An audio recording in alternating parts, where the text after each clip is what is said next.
கரவொலி அவருக்கு கொடுக்கக்கூடிய உத்வேகத்தை கொடுக்கும் என்பதை சொல்லிக்கொண்டு அவரை பேச அழைக்கிறேன்.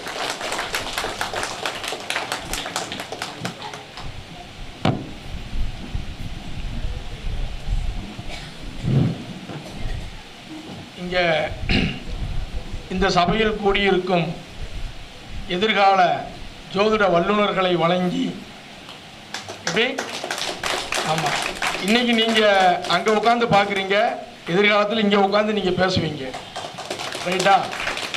இந்த மேடையில் இருக்கக்கூடிய ஜோதிட அத்தனை உள்ளங்களையும் வணங்கி, ஜோதிட ஆசான்களையும் வணங்கி, நாகராஜன் சார், அருமை நண்பர் செல்லப்பன் ஐயா மற்றும் நாகலிங்க ஐயா உங்களை எல்லாரையும் வணங்கி என்னுடைய ஜோதிட உரையை துவங்குகிறேன். ஏன்னா அடுத்தடுத்து சொல்லிகிட்டே போனோம்னா நேரம் போய்கிட்டே இருக்கும். நீங்கள் பாயிண்ட் நம்பர் 1ன்னு போட்டு வச்சுக்கிட்டே இருப்பீங்க, அந்த 1ஆம் பேர்லேயே தான் இருக்கும், புரியா இல்லையா? அதனால் நம்ம நம்ம இது பண்ணலாம். பொதுவாக நல்லா பாருங்கள், ஜோதிடத்தில் இன்றைக்கி எனக்கு ஒரு புகழ், எனக்கு ஒரு அந்தஸ்து கிடச்சிருக்குன்னா அது ஜோதிடத்தை வச்சு தான். இதை நான் கண்டுபிடிச்சி ஆராய்ச்சி வேண்டியெல்லாம் வரல, எனக்கு ஒரு குரு சொல்லி கொடுத்தாரு, அதை நம்ம ஃபாலோ பண்ணுறோம். உண்மை தானே? நான் பல இடங்கள்ல என்ன சொல்லுவோம்னா, அடிப்படை நல்லா தெரிஞ்சுக்கங்க அப்படிங்கிறத தெளிவாக நான் எல்லாமே சொல்லிகிட்டே வருவேன். அது ஏன் அதை நான் மாறி மாறி சொல்கிறேன்? இப்போ கணேசன் ஐயாவை ஏன் பாராட்டினேன்னா, கணேசன் ஐயா அந்த குறியீடுகள் சொன்னார். அந்த குறியீடுகள் என்ன தெரியுமா? அந்த குறியீடுகள் பார்த்தீங்கன்னா எல்லா அடிப்படை படிக்கும்போது அதை உங்களுக்கு சொல்லியிருப்பாங்க. உண்மையா இல்லையா? பேசிக் படிக்கும்போதே அது வந்திருக்கும், எல்லாமே இருக்கும், எல்லாமே சொல்லப்பட்டதாங்க. நம்ம எதுவுமே போய் நீங்கள் ஆராய்ச்சி எல்லாம் பண்ண வேண்டாம். நமக்கு முன்னோர்கள் எல்லாமே கொடுத்துருக்காங்க. உண்மையா இல்லையா? அது நமக்கு ஒரு ஆசிரியர் மூலம் புத்தகத்தின் மூலம் எப்படியோ வந்துக்கிட்டு இருக்கு. அதுதானே உண்மை. ஆமாம். அப்போ அதை ஃபாலோ பண்ணணும். பலன் சொல்லும்போது நீங்கள் இந்த வயசில், இந்த திசை, இந்த புத்தியில் நீங்கள் உங்களுக்கு ஒரு அருமையான ஒரு சொந்த வீடு அமையும், மாளிகை போல் அமையும் அப்படின்னு நம்ம சொல்கிறோம். ஆமாங்கம்பாங்க. அதே நேரத்தில் அது ஒரு தண்ணி தொட்டிக்கு நேரம் இருக்கும், அல்லது ஒரு பஸ் ஸ்டாண்டு பக்கத்தில் இருக்கும் அப்படின்னு ஒரு லொக்கேஷனோடு சொல்லும் போது அதுக்கு மவுஸ் இருக்கா இல்லையா? ஐயா, இருக்கா இல்லையா? அப்போ அந்த நுணுக்கத்தை எப்படி சொல்கிறதுன்னா, அது அந்த ராசிகளுடைய காரகத்துவம், கிரகங்களுடைய காரகத்துவம், நட்சத்திரங்களுக்குன்னு சில குணங்கள் இருக்கு. எல்லாம் புரியுதாங்கய்யா? சரம் சிரம் உபயம்னு சொல்லியிருக்காங்க. அந்த அடிப்படைங்கிறத நல்லா தெரிஞ்சுக்கணுங்கய்யா. மாறி மாறி நான் ஒவ்வொரு இடத்துலையும் சொல்கிறது தான். சோதனத்தில் நீங்கள் ஜெயிக்கணுமா, கவனத்தில் இருக்கணும். பாருங்க, இங்கே ஒருத்தர் பேசுகிறாரு, 20 பேர் எந்திரிச்சு போய்கிட்டு வந்துக்கிட்டு இருக்காங்க. நான் எல்லாம் புரியுதா? இதே ஒரு கலை நிகழ்ச்சி மீட்டிங்கில் பாருங்கள், பின்ட்ராப்பாக இருக்கும். டிவியில் பார்த்தீங்களா இல்லையா? லட்சம் பேர் இருப்பாங்க, ஒரு ஆள். நம்ம இதில் என்ன வந்தால் நம்ம என்ன செய்யணும்? வந்திருக்கோம், 4 பேர் பேசுகிறாங்க, அவங்க என்ன கருத்துக்கள் பேசுகிறாங்க, அது நமக்கு எது சூட் ஆகுது அதை எடுத்துக்கணும். சூட் ஆகலையா விட்டுறணும். சோதிடத்தில் எல்லாமே கோல்டு தான், எல்லா விதிகளும் கோல்டு தான். ஒரு இடத்துல வராத விதி ஒரு இடத்துல உங்களை காப்பாற்றி பெரிய ஆள் ஆக்கிடும். உண்மையா இல்லையா? படித்த விதி எல்லா இடத்துலையும் வருதாங்க, நமக்கு வராது. அதுக்காக ஜோசியம் தப்புன்னு சொல்லிடக்கூடாது. அது எந்த இடத்துல எங்கே பயன்படுத்தணும், எப்படி சொல்லணும், ஏன் இந்த ரூல் அந்த ஜாதகத்தில் வந்துச்சு, இன்னொரு ஜாதகத்தில் வரல, அப்போ யார் அந்த கிரகத்தை பார்க்கா, அல்லது அதில் நம்ம வாத்தியார் நமக்கு ஆசிரியர் என்ன சொல்லி கொடுத்துருக்காரு அப்படின்னு நம்ம என்ன செய்யணும், நினைக்கணும். நான் ஒவ்வொரு நாளும் என் ஆசிரியரை நினைக்காத நாளே இல்லை, நினைக்காத நாளே இல்லை. திருமண பொருத்தம்னு ஒன்று வந்துட்டா நான் பட்டாபிராமனை நினைக்காம இருந்ததே கிடையாது. அது பட்டாபிராமனையா ஒரு நாள் எனக்கு ஃபோன் போடுதாரு, தங்கப்பாண்டி நீ உன் போட்டோவை எனக்கு அனுப்பு, நீ யாருன்னு தெரியல, 2-3 இடங்கள்ல என் பேரெல்லாம் சொல்லியிருக்கேன்னு. அதுக்கப்புறம் அனுப்புனேன். ஓ ரைட் ரொம்ப சந்தோஷம்னாரு. அந்த ஆசீர்வாதம் இருக்கா ஐயா? இருக்கா? என்னைக்குமே இறைபலம் குருபலம் 2 முக்கியம். இறைபலம் முக்கியங்கிறதுக்கு உதாரணம் அர்ஜுனன். நிறைய படைபலங்கள் இருந்துச்சு எதிர்பார்த்திட்ட, ஆனால் அர்ஜுனன்ட்ட என்ன இருந்துச்சு? இறைபலம் இருந்துச்சு.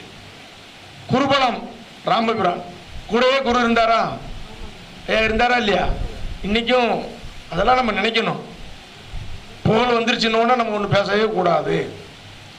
அதே மாதிரி தெரிஞ்சுக்கணுன்னே இருக்கணும். இன்னும் கற்றுக்கணும், நம்ம தெரிஞ்சுக்கிட்டது குறைவு, இன்னும் நம்ம நிறைய தெரிஞ்சுக்கணும், இன்னும் கற்றுக்கணும்னே இருக்கணும். அப்போ தான் நீங்கள் அப்டேட் ஆக முடியும். இது ஜோதிடம் பெரிய ஒரு சப்ஜெக்ட். ஆனால் அடிப்படையை தெளிவாக தெரிஞ்சுக்கிட்டீங்கன்னா நல்லாயிருக்கும். அனுபவம் அப்படிங்கிறதான் இந்த ஜோதிடம். படித்து எல்லாத்தையும் ஜோதிடத்தில் கற்றுக்கிட முடியாது. என்ன செய்ய முடியாது? எல்லாமே நீங்கள் படிச்சுக்கிட முடியாது. பயிற்சி எடுக்கும் போது தான் பல விஷயங்கள். படிக்கிட்டே இருக்கீங்க, டவுட் வருமா வராதா? ஐயா சொல்லுங்க, படிச்சுக்கிட்டே இருக்கீங்க, யாராவது ஒரு வகுப்பில் டவுட்டு கேளுன்னா சரி, வருமே சந்தேகம், அப்படியே கூட கூடையாக வரும். சொல்லிக் கொடுக்கவனுக்கு கிருகிருன்னு வந்துடும். புரியுதா? அது எவ்வளோ தான் டவுட் கிளியர் பண்ணுறது? அது இப்போ எப்படி சார் தெரிஞ்சுக்கிறதுனா, பயிற்சி எடுக்கணும். சொந்தக்காரங்க ஜாதகத்தை வாங்கி பார்க்கணும், நண்பர்களுடைய ஜாதகத்தை வாங்கி பார்க்கணும். அப்படியே நீங்கள் பயிற்சி எடுத்துக்கிட்டே வந்தீங்கன்னா பல இடங்களில் கிளியர் ஆகும். யாருக்கு எப்படி ஜோசியம் சொல்லணும், யார்கிட்ட எப்படி ஜோசியம் பேசணும், இந்த இடத்துல இந்த விதியை எப்படி பயன்படுத்தணும். அரசு துறையில் இருக்கவருக்கும் அதே கிரகமைப்பு இருக்கும், விவசாயத்தில் இருக்கவனுக்கும் அதே கிரகமைப்பு இருக்கும். என்னம்மா அம்மா சொல்ல புரியுதா? தாய் நான் சொல்ல புரியுதில்ல? இந்த அந்தம்மா நான் சொல்ல புரியுது, நான் கவனமாக பார்க்குறீங்க, அதுக்கு தான் சொல்கிறேன். உங்களை மாதிரி கவனிக்கணும். புரியுதா? அந்த அம்மா இப்போ லேசாக தூங்குச்சு, அதுக்கு தான் போட்டேன். தூங்குதுன்னு நம்ம சொன்னால் வருத்தப்படும்ல. அந்த அம்மா எப்படி கவனிக்க பார்த்தீங்களா? அப்படின்னா எப்படி இருக்கும்? ரைட் அப்படின்னா அப்படிங்கும். அப்படிங்க. புரியுதா? கவனிங்க. அப்போ என்ன, நான் ஒரு ஆள் அங்கே இருந்துக்கிட்டு பேசுங்க சார், பேசுங்க சார், தூக்கப்போ தான் வருதுன்னு பாரு. புரியுதா? அவன் சொல்லுவான் பார்த்தீங்களா, செந்தில் கவுண்டமெண்ட் சொல்லுவானே, மேலத்தை தட்டுங்கண்ணே தூக்கம் வருதுண்ணே அப்படிம்பா. அது மாதிரி ஆயிரும். கவனமாக இருக்கணும். அதாவது எப்படின்னு கேட்டிங்கன்னா, நம்மளுடைய ஒவ்வொரு விஷயமும் அந்த கிரகமாகவே நீங்கள் பார்க்கணும். என்ன பார்க்கணும்? கிரகமாகவே பார்க்கணும். ஒரு ஜாதகம் வந்துச்சுன்னா நீங்கள் என்ன செய்யணும் அப்படின்னா, முதல்ல லக்கணம் போடுறீங்கல்ல, அந்த லக்கணத்திலிருந்து அப்படியே எழுதிக்கிட்டே வரும்பொழுது என்னென்ன கிரகம்னு எழுதிக்கிட்டே வரணும். டிகிரி போட்டு தான் எழுதணும். என்ன எழுதணும்? டிகிரி. ஏன் டிகிரி போடணும்? அது எத்தனை பாகையில் நிற்கின்னு எழுதணும். ஏன் ஐயா?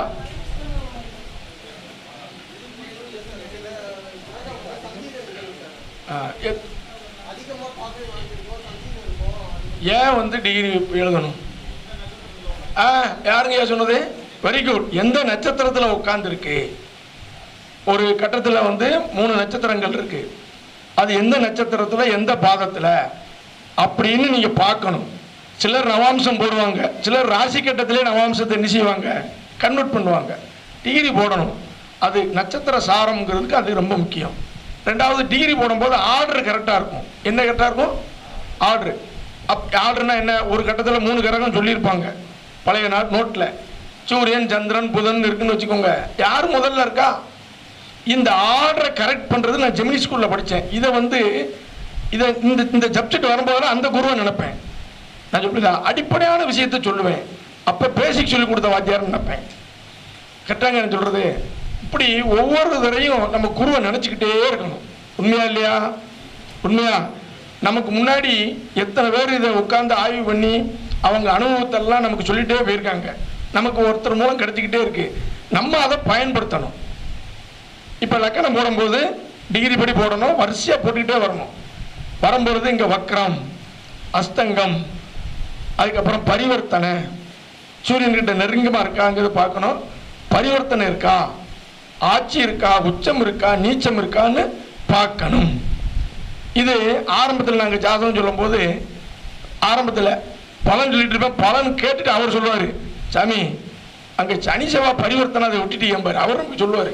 அப்படி ஆமாம் பரிவர்த்தனை அப்படிம்போ. இப்போ ஜாதகம் போட்ட உடனே வக்ரம், நீச்சம், பரிவர்த்தனை, ஆட்சி, உச்சத்தை வேகமாக பார்த்துடுறோம். இது பார்க்கறதுக்கே எத்தனை வருஷம் ஆயிருக்கு? 10 வருஷத்துக்கு மேலே ஆயிருக்கு. ஐயா புரிஞ்சதா? அப்போ இங்கே அனுபவப்படாமல் நம்ம பலன் எடுக்க முடியுமா? ஐயா சொல்லுங்க, ஐயா சொல்லுங்க. அப்போ அனுபவம் தான் இங்கே என்னது? படிக்கிறத விட அனுபவம் முக்கியம். படிக்கவும் செய்யணும், அனுபவமும் படணும். கரெக்டாங்கய்யா? ஐயா கரெக்டா? சரி, பாவத்துக்குன்னு காரவத்துவங்கள் இருக்கா இல்லையா? சரி, ஒருத்தர் ஒரு இடமாற்றத்தை பற்றி கேட்காரு. அப்போ என்ன பாவத்தை பார்ப்பீங்க? எந்த பாவத்தை பற்றி பார்ப்பீங்க? 7 பேர் சொல்லியிருக்கீங்க, 100 பேரில் எந்த பாவத்தை பற்றி பார்ப்பீங்க?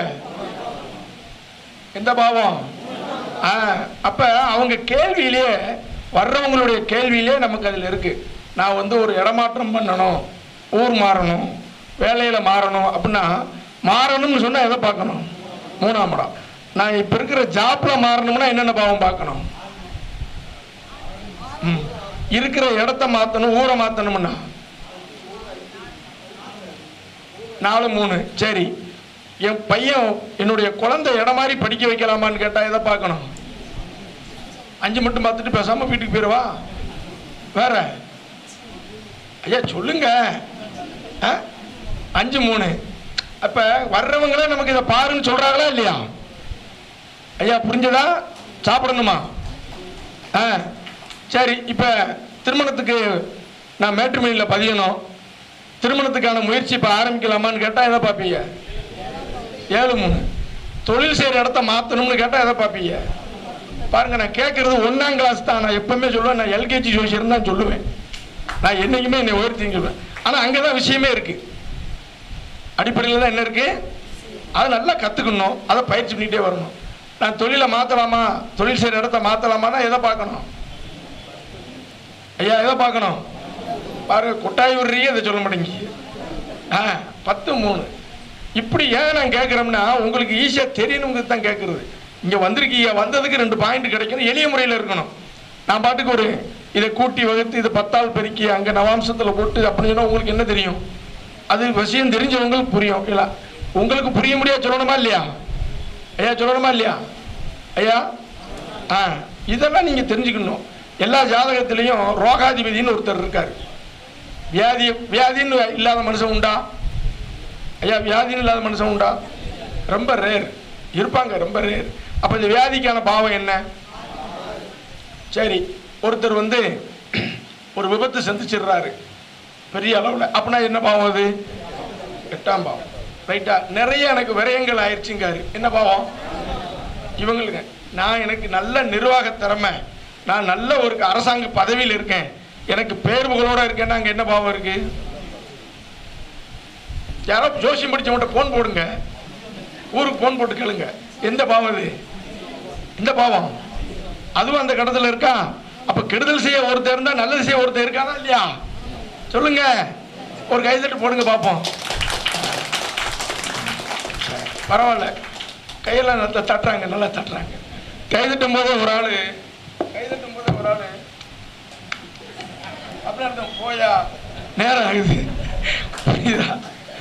இன்னைக்கு நிறைய கருத்தரங்கங்கள் சார், நல்லா ஒவ்வொருத்தரும் ஒவ்வொரு விதமா வந்து அவங்க கருத்துக்களை வெளிப்படுத்துறாங்க. நிறைய ஜோதிடத்தில் நிறைய மெத்தட் இருக்கு. எந்த மெத்தடாவது உங்களுக்கு பிடிச்சதை ஃபாலோ பண்ணுங்க. ஆனா உங்க முயற்சி விடாமுயற்சியா இருக்கணும். ரொம்ப கஸ்டமர் வந்துட்டு உடனே நம்ம போதும்னு நினைச்சிடக்கூடாது. என்ன செஞ்சிடக்கூடாது? போதும்னு நினைச்சிடக்கூடாது. அதுதான் நம்மளை வந்து மறுபடியும் அப்டேட் ஆகிக்கிட்டே இருக்கணும். என்ன ஆகணும்? அப்டேட் ஆகிக்கிட்டே இருக்கணும். சரி, நம்ம ஒரு தொழில் பண்றோம், அந்த தொழிலுக்கு லாபம் வேணுமா வேண்டாமா? அப்ப லாபஸ்தானே யாரு? பதினொன்றாம் பாவம். சரியா இல்லையா? நம்ம ஜனனம் ஆயிட்டோம், நம்ம தான் முத புள்ள அப்படின்னா நம்மள என்ன சொல்லுவாங்க? தலை புள்ளம்பாங்க. வேற தலை, எல்லா பிள்ளைக்கும் தலை இருக்கும் சார். தலைப்புள்ள, கைப்புள்ள, மூத்த பிள்ளை. அப்ப மூத்த பாவம்னா என்னது? 11. தலைவரியா, தலைமை பொறுப்பியா? 11 வந்துருச்சு. இவர் பிறந்த உடனே இவருக்கு அடுத்து இன்னொரு பிள்ளை இருக்குமான்னு கேட்பாங்களா மாட்டாங்களா? அப்ப இளையதுன்னா என்னது? 3. இந்த ஜாதகத்துல பேரண்ட் ஜாதகத்தை வச்சு மட்டுமே அப்பா அம்மாவை கேட்க மாட்டாங்க. எந்த ஜாதகத்தை எடுத்தாலும் தாய் தந்தை கேட்பாங்களா இல்லையா? ஆனா ஒரு ஜாதகத்துல எல்லாமே கரெக்டா தான் வரும். அதுல எல்லாம் மாறவே செய்யாது. என்ன செய்யாது? மாறவே செய்யாது. அப்ப ஒரு ஜாதகத்துல தாயாருக்கு எப்படி இருக்குன்னு கேட்டா எந்த பாவத்தை பார்க்கணும்? தந்தைக்கு எப்படி இருக்குன்னா வெரி குட், இப்படி பேசணும். புரியுதா இல்லையா? இப்பதான் நீங்க பிள்ளைங்க. அப்ப நான் சொல்றது சின்ன விஷயம்தான், ஆனா அதுதான் முக்கியம். என்னது? என் அனுபவத்தை சொல்றேன். ஒவ்வொரு வீட்டுக்கும் காரவத்துவங்கள் இருக்கு, ஒவ்வொரு ராசிக்கும் காரவத்துவம் இருக்கு, ஒவ்வொரு கிரகத்துக்கும் இருக்கு. கரெக்டா? உண்மையா இல்லையா? கரெக்டா? நான் சொல்ல சரிதானே? அது ஏதாவது ஒரு துறை தெளிவா இருக்கணும். வாஸ்து செல்லப்பா சார்லாம் ஜோசியம் படிக்கும் போது இருந்த துடிப்பு எனக்கு தெரியும். என்ன செல்லப்பன் சார் என்ன ஆர்வம் தெரியுமா? பாயிண்ட் டப்பு டப்பு நடிப்பாரு. இப்ப வாஸ்துல இறங்கி பின்னி எடுக்காரு. எதுல இறங்கினாலும் அதுல திருத்தமா இருக்கணும், தெளிவா இருக்கணும். ஐயா உண்மையா இல்லையா? இப்போ நேற்று பலன் போட்டு ஒரு ஆளுக்கு ஜாதகம் பார்த்தோமாங்க ஐயா. ஐயா உங்களுக்கு ஐயா பார்த்தோமா? உங்களுக்கு பேர் என்ன வருது? நேற்று ஞாபகம் இருக்குல்ல? சரி, நான் 8 மணி நேரத்துக்கு மேலே ஆச்சு, அதான் பார்த்தேன். சரி, ஆமாம். அப்போ அதெல்லாம் வந்து நான் மட்டும்தான் சொல்லலாம், எல்லாருமே சொல்லலாம். அது வந்து எனக்கு குருமார்கள் சொல்லி கொடுத்த விதிகள். அதை அப்ளை பண்ணி நம்ம என்ன செய்யணும்? பார்த்துக்கிட்டே இருக்கணும். எந்த கிரகம் எந்த கிரகத்தோடு சொல்லுது, அந்த கிரகத்துக்கான ஆதிபத்தியம் என்ன, அந்த பாவகத்தை நம்ம என்ன செய்யணும்? இணைக்கணும். கரெக்டா? ஒருத்தர் ஜாதகம் கொண்டு வந்தாரு, 6 கூடியவர் 4. அப்போ அவர் வயசை பார்க்கணும். ஜோதிடத்தில் வயசு ரொம்ப முக்கியம். இப்போ வீட்டு மேலே லோன் எதுவும் போட போறீங்களா? போட்டீங்களா சார்னே என்ன கேட்டேன்? ஆப்புனே போட போறேன் அப்படின்னு சொல்றதுக்கும் போட்டேன்னு சொல்றதுக்கும் நம்ம பலன் எடுக்கணும். சார் போட்டு எல்லாம் வாங்கிட்டேன், 2 வருஷம் ஆச்சு, இந்த தசை வந்த ஒன்று தான். அங்கே சனியும் பார்க்கு கேதும் பார்க்கு. அந்த அக்கா கொஞ்சம் அமைதியாக இருக்கீங்களா? கொஞ்சம் அமைதியாக இருக்கும் என்ன? அப்போ அதிகமாக போட்டேன்னு உங்களுக்கு கவலையாக இருக்கான்னாச்சு? ஆமான்னாச்சு. இதுதான் இங்கே கேள்விங்க. அங்கே ரொம்ப ஈஸி சார். ஜோதிடத்தை நீங்கள் கவனிக்கணும் சார். அந்த கவனித்தல்ங்கிறது 95% யாருக்கும் வராது. நம்ம சிந்தனை ஒரு பக்கம் ஓடிக்கிட்டே இருக்கும். எல்லாருக்கும் அதை ஒருநிலைப்படுத்தணும். என்ன செய்யணும்? ஒருநிலைப்படுத்தணும். ஏன் இந்த வயசில்? அதே மாதிரி ஒரு 60 வயசுக்கு மேலே 6 நாள் வந்தால் அதை என்னவா எடுக்கணும்? 4ங்கிறது சுகம், 6ங்கிறது வியாதி. 60 வயசுக்கு மேலே வரும்போது எதை எப்படி கேட்கணும்? நோய் நொடியா இருக்கா? சரி, 40 வயசுல வரும்போது யாருக்கு நோய் நொடின்னு கேட்கணும்? 6 நாளுக்கு. யாருதை? Very good, very good. புரியுதா? இப்படின்னா நம்ம கோளாறு. இவருக்கு என்ன சொல்லணும்? அதாவது மைனஸான விஷயங்களையும் தொட்டு காட்டணும். 6ஆம் இடத்துக்குரியவன் அவனுடைய வேலையை செய்வான், 8ஆம் இடத்துக்குரிய அவன் வேலையை செய்வான், 12ஆம் இடத்துக்குரியவனும் அவனுடைய வேலையை செய்வான். அதே நேரத்தில் அவர்கள் யோகமும் செய்வார்கள், யோகமும் செய்வார்கள். அப்போ அதை எச்சரிக்கைப்படுத்த வேண்டிய விஷயத்தை எச்சரிக்கைப்படுத்தணும், யோகப்படுத்த வேண்டிய விஷயத்தை யோகமும் படுத்தணும். கரெக்டா ஐயா? கரெக்டா? ஒரே தசை, ஒருத்தருக்கு சனி தசை நல்லா இருக்கும். நீங்கள் வந்த உடனே சனி தசையா ஐயா கொஞ்சம் பார்த்து அப்படின்னா என்னன்னாச்சு அப்படிம்பாங்க. ஒரு ஆள் சனி தசையில் நல்லா இருப்பார், ஒரு ஆள் சனி தசையில் கஷ்டப்படுவார். எல்லாருமே சனி தசையில் கஷ்டப்படுறாங்களா? கேது தசம்பாங்க நல்லாவும் இருப்பாங்க, சுக்கிர தசம்பாங்க கஷ்டப்பட்டுக்கிட்டு இருக்கம்பாங்க, சுக்கிர தசம் நல்லா இருக்கேன்பா. அப்போ ஏன்? அப்போ இந்த லக்கணத்துக்கு என்ன மாறுது? என்ன வயசு? என்ன வயசு? அது போக ஒரு திசை எத்தனாவது திசையாக வருது? எத்தனாவது? ஆமாம். ஒரு காலத்தில் சோதிடர்கள் வந்து சிறு பிள்ளை ஜாதகத்தை கொடுக்கும்போது பிள்ளையை விற்று வாங்குங்க, இல்லைன்னா வேற வீட்டில் தனியாக படிக்க வைங்க, தாத்தா பாட்டி வீட்டுக்கு போங்க, மாமா வீட்டில் இருங்க, இப்படின்னு சொல்கிறத கேள்விப்பட்டிருக்கீங்களா? கேள்விப்பட்டிருக்கீங்களா? ஏன் அப்படின்னா 1வது திசையா 8 கூடியவன் திசை, 1வது திசையா 10 கூடியவன் திசை வரும்போது கவனமாக இருக்கணும். ஒரு திசையும் ஆர்டர் பண்ணணும். 1வது திசை என்ன, 2வது திசை என்ன, 3வது திசை என்ன வருது அப்படிங்கிறதையும் நம்ம என்ன செய்யணும்? பார்க்கணும். ஒரு பாவாதிபதி ஒரு ஜாதகத்தில் 2 கூடியவன் போய் ஒரு 4ஆம் இடத்துல உட்காந்தா அந்த 2 கூடியவன் எங்கே பார்ப்பாரு? 4ஆம் இடத்துல இருக்க கிரகம். Very good. 10ஆம் இடத்தை பார்க்கும். அப்போ 2 கூடியவர் 4ல் இருந்தான்னு ஒரு 10 பாயிண்ட், அங்கிருந்து 10 பார்க்கறதுக்கு ஒரு 10 பாயிண்ட், அது ஒரு நட்சத்திரத்தில் நிற்கும், அதுக்கு ஒரு 10 பாயிண்ட். இதெல்லாம் இந்த பேசிக் தெரிஞ்சிங்கன்னா அந்த லொக்கேஷனோட சொல்லலாம். அதில் தான் நம்ம கணேசன் ஐயா பேசும்போதெல்லாம் நம்ம ரொம்ப ஈர்த்தது என்னன்னா அந்த குறியீடுகள் சொன்னார். நம்ம என்னைக்கோ படித்தோம், ஆனால் பர்ஃபெக்டாக வேலை செய்யும். என்ன செய்யும்? பர்ஃபெக்டாக வேலை செய்யும். நீங்கள் ஒவ்வொரு நட்சத்திரத்துக்கும் ஒவ்வொரு இத்தனை நட்சத்திர கூட்டம்னு ஒன்று இருக்கு, அடிப்படையில் போட்டிருக்காங்க ஐயா. அஸ்வினினா 3 அப்படின்னு போட்டிருக்கான், சதயம்னா 100ன்னு போட்டிருக்கோம். இதெல்லாமே பாருங்க, அந்த அடிப்படையில் எல்லாமே இருக்கும். எல்லா விஷயங்களும் நமக்கு முன்னோர்கள் கொடுத்துருக்காங்க. உண்மையா இல்லையா? அதை கரெக்டாக படித்து ஃபாலோ பண்ணால் போதும். நம்ம ஆசிரியர் என்ன சொல்லி கொடுத்துருக்கார் ஃபாலோ பண்ணணும். அதுக்கப்புறம் அனுபவத்தில் நமக்கு 2 விஷயம் நிச்சயம் கிடைச்சிக்கிட்டே இருக்கும். கரெக்டாங்கய்யா? கெடுதல் செய்யறதுக்கும் சில பாவங்கள் இருக்கு, நல்ல செய்யறதுக்கும் பணம் இருக்கு. ஒரு மனுஷன் வாழ்வாதாரத்துக்கு பணம் முக்கியமாங்கய்யா? ஐயா முக்கியமா? அங்க அந்த பணத்துக்கான பாவம் என்ன? 2 வேற, 2 வேற, 5 அடுத்து 8 அடுத்து அவன் பாருங்க பணவரு ஸ்தானம்னு வச்சான். கேந்திர ஸ்தானம்னா என்ன? 4 7 10 கேந்திரம்னா அப்ப வீடு வண்டி வாகனம் சுகபோகம் அப்படின்னால எது 4 7 திருமணம் 10 ஜீவனம். அப்ப கேந்திரங்களை அதை பிரிச்சான். புகழ் அந்தஸ்துன்னா 5 9ன்னா எந்த ஒரு ஜாதகத்திலையும் நல்லா பாருங்க 1 5 9 திரிகோணாதிபதிகளுடைய பலம் முக்கியம், லக்னாதிபதி பலம் முக்கியம் அப்படின்னா அப்ப பாருங்க அதுக்கும் ஒரு சான்ஸ் கொடுத்துருக்காங்க. லக்னாதிபதி கெட்டாலும் அதாவது சாரி திரிகோணாதிபதி பாதித்தாலும் கேந்திராதிபதி பாதிச்சிருச்சு அப்படின்னாலும் உபஜயம்னு வச்சான். 3 6 10 11 அப்படின்னு வச்சா உபஜயம்னா இது கை கொடுக்காதுன்னு அதுங்க. அப்ப எப்படியாவது ஒரு மனுஷனுக்கு ஒரு நல்ல நேரம்னு ஒண்ணு சோசியத்துல வச்சிருக்கா இல்லையா ஐயா சொல்லுங்க. நேற்று ஒருத்தர் ஜாதகம் பார்க்க வந்தாரு நைட்டு. அவர் அதான் சொன்னார், எனக்கு இப்ப நடக்கிற புதன் திசை கை கொடுக்குமா? புதன் திசை இப்போ தான் வந்திருக்கு. அவருக்கு வயசு 54. 54ல் 17 கூட்டுங்க 71. 71 வரைக்கும் இருக்க புதன் கை கொடுக்கலன்னா பரவாயில்ல, என்னைக்கு தான் உயர வர்றது இல்லைங்க. புதன் கேது சுக்கிரன் தான் கை கொடுக்கும்னா 92 வயசு. நான் சொல்ல புரியுதா? பெரும்பாலும் பாருங்க 45ல இருந்து 60க்குள்ள பல பேர் இம்ப்ரூவ்மெண்ட் ஆவாங்க. கரெக்டா இல்லையா? 45 வயசுல இருந்து 60க்குள்ள பல பேர் இம்ப்ரூவ்மெண்ட் ஆவாங்க. 60ல இருந்து 70க்குள்ள முன்னேறினது குறைவு, 60ல இருந்து 65க்குள்ள முன்னேறினது குறைவு. அப்ப இந்த காலத்துல வர்ற திசை பெரும்பாலும் நல்லது செய்யுமா செய்யாதா? ஐயா செய்யுமா செய்யாதா? எந்த திசையா இருந்தாலும் உங்களுக்கு 55 வயசுக்கு மேல வரக்கூடிய திசை மருத்துவ செலவு தருமா தராதா? ஜென்ரலாவே சில விஷயங்களை சிந்திக்கணும். ஐயா புரிஞ்சா? ஜோதிடம் அதே மாதிரி வந்தவங்களையும் 2 பேசப்படணும். வந்தவங்களையும் ஐயா ஜாதகம் கொண்டு வரான்னு வைங்க, நீங்க 4 பாயிண்ட் சொன்னா அவங்க ஏதோ சொல்ல வருவாங்க. அது என்னன்னு சொல்ல விடாம ஐயா பொறு பொய்யா கடைசியில் ஐயா இது ஏன் ஜாதகம் இல்லையா அதை சொல்லத்தான் ஏன் வந்தேன், அதை சொல்ல வந்தேன். நீங்க அதுக்கு அவசரப்படக்கூடாது. ஜோசியம் அவங்க என்ன சொல்ல வராங்க, அவங்க கருத்து என்ன அப்படிங்கிறது நம்ம என்ன செய்யணும், கேட்கணும். பாயிண்ட் பின் பாயிண்டா இருக்கணும். என்ன இந்த இதுதான் ஜாதகத்தில் காமிக்கு, இந்த கிரகத்துக்கு இந்த இதுதான். எனக்கு ஜாதகம் பார்க்கும்போது நான் அப்படித்தான் சொல்லுவேன். என் குருநாதர் இப்படித்தான் சொல்லி கொடுத்துருக்காரு, இப்படித்தான் விதி, இதுதான் ஜோதிட அமைப்பு. நான் கண்டுபிடிக்கலையா, எல்லாம் என் குருநாதர் சொல்லி கொடுத்தது. இப்படித்தான் என் கஷ்டப்பட்டு அப்படித்தான் சொல்லுவேன். என் கூட இருக்கிறவங்களை கேளுங்க சொல்லுவாங்க, என் கூட இருக்கவங்க பாருங்க அப்படித்தான் சொல்லுவாங்க. அவங்க அதுக்கப்புறம் ஆமா கரெக்ட் எப்படிம்பாங்க. உண்மையா இல்லையா? ரைட்டா?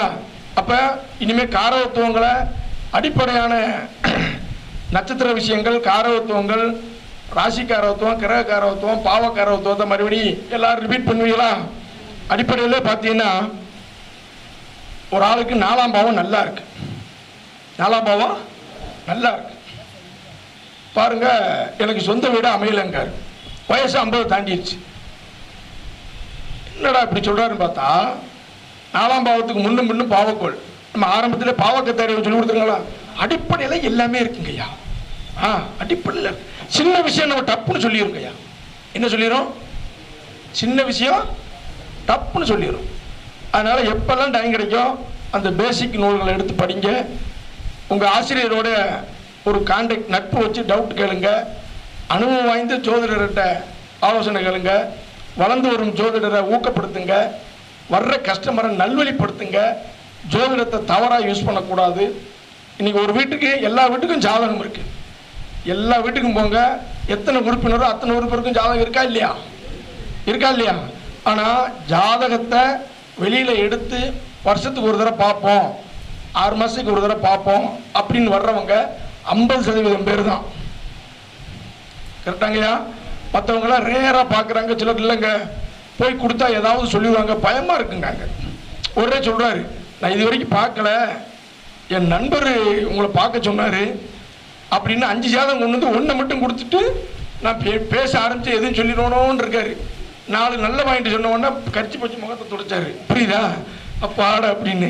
அதுக்கப்புறம் மறுபடியும் இந்த இளைய பையனுக்கு கொஞ்சம் பாருங்கன்னாரு. புரியுதா? அதாவது எப்படின்னு கேட்டீங்கன்னா நல்ல மைனஸான விஷயங்களையும் சொல்லணும், உயர்வான விஷயங்களையும் சொல்லணும். எல்லாருமே ஜாதகத்தை பார்ப்போம், ஜாதகம் பார்த்து பல விஷயங்களை தெரிஞ்சுக்கிடுவோம்னு எல்லா மக்களும் ஜாதகத்தை ஃபாலோ பண்ணாங்கன்னா பல ஜோதிடர்களுக்கு வாழ்வாதாரம் கிடைக்கும். ரைட்டா?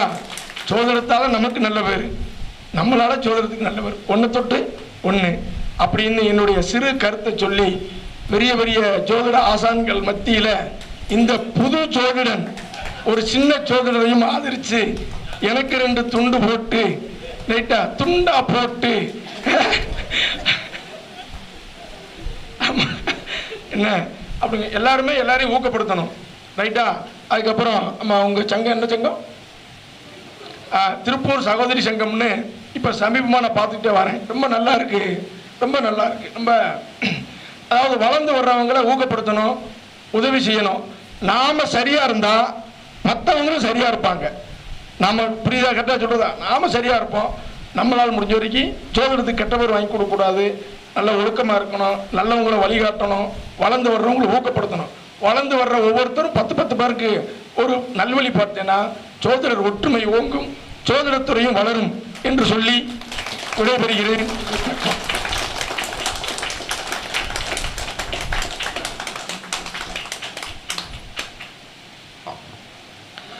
ஐயா அவர்கள் விஷயத்தை ஒரு அனுபவங்களை எப்படி நம்ம கொண்டு போனால் நம்ம ஜோதிடத்தில் நல்ல முறையில் பலன் சொல்ல முடியும் அப்படின்ற ஒரு விஷயத்தை அழகாக எல்லாத்துக்கும் எளிமையான முறையில் புரியக்கூடிய ஒரு அற்புதமான முறையில் நமக்கெல்லாம் விளக்கத்தை கொடுத்த ஜோதிட தங்கம் தங்கவண்டின் ஐயா அவர்களுக்கு மனமார்ந்த ஒரு மிகப்பெரிய ஒரு கைத்தட்டலோட உற்சாகத்தோட நன்றியை தெரிவித்துக் கொள்வோம். ஐயா அவர்களுக்கு இப்பொழுது பொன்னாடை போற்றி சிறப்பு சேகரிக்கின்றது. உற்சாகமான உங்களுடைய கைத்தட்டலோடு.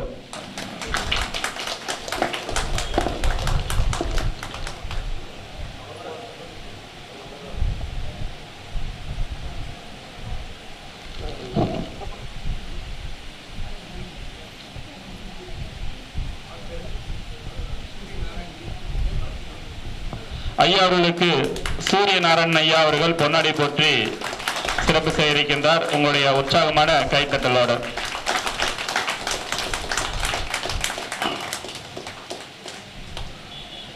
ஜோதிடத்தை திடமா சொல்வதற்கு இறைவன் விண்ணிலிருந்து நமக்கு ஒரு ஆளை அனுப்பியிருக்கார்.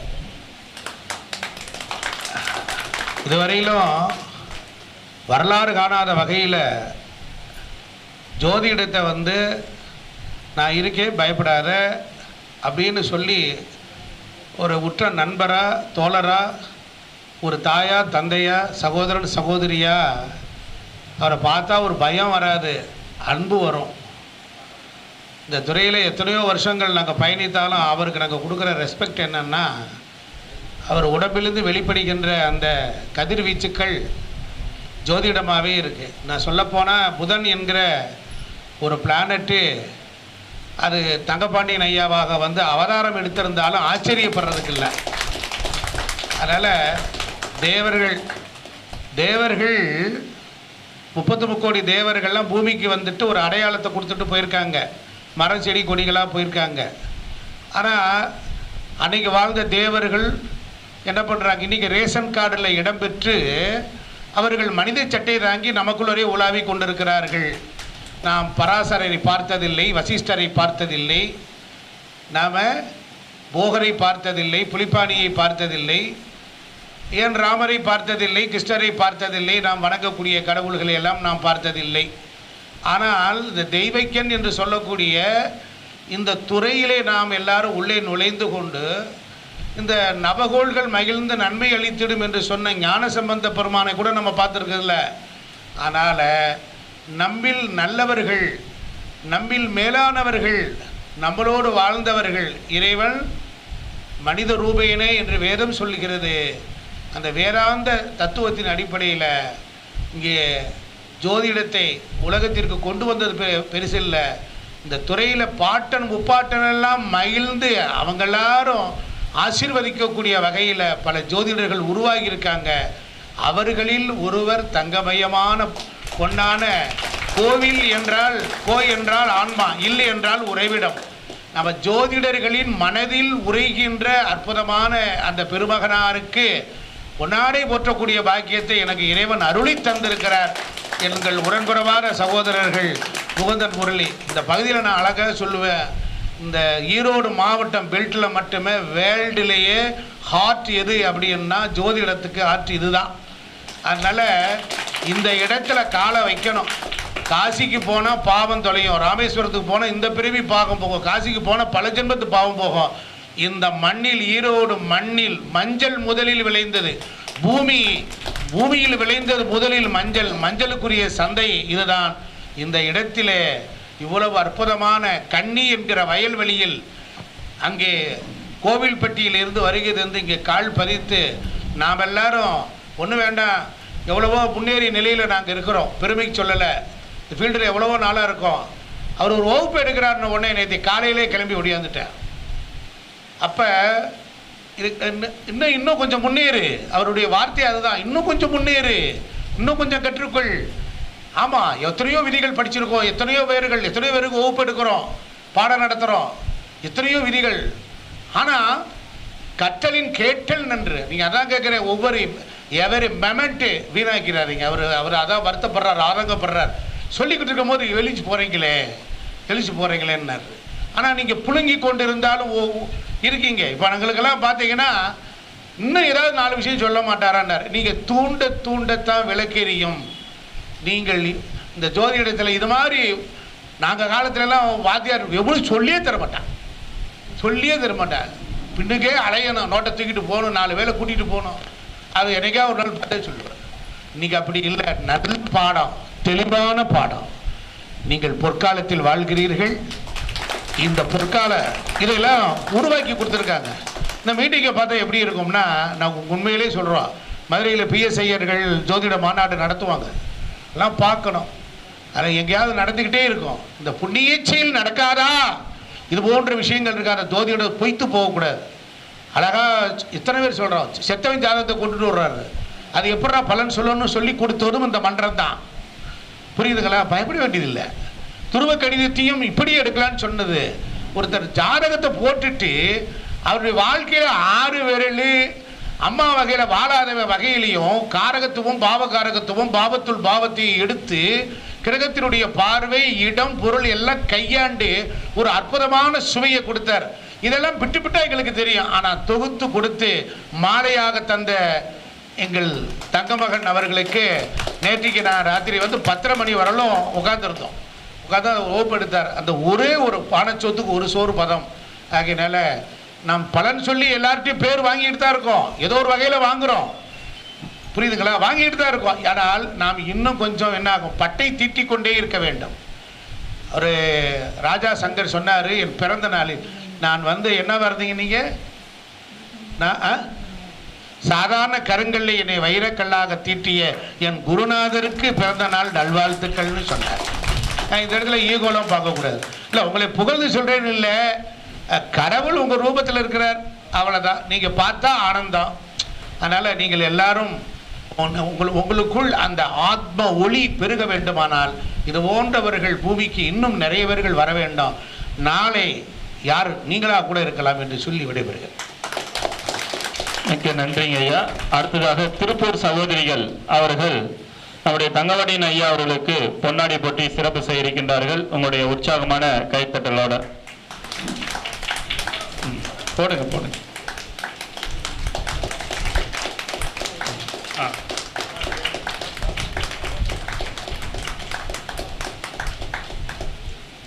அறுசுவை உணவு உடம்புக்கு நல்லது, உற்சாகம் தரக்கூடியது. நகைச்சுவை உணவு மனதுக்கு குளுமையை தரக்கூடியது. இந்த ரெண்டுமே தங்கப்பாண்டியன் ஐயா அவர்களும் சாரதி அவர்களும் கொடுத்ததுக்காக நன்றி பாராட்டி ஒரு கைத்தட்டல் எதிர்பார்க்கிறோம். ஆவணியில் அவதரித்த அதிசய பிறவி என்றே சொல்லலாம்.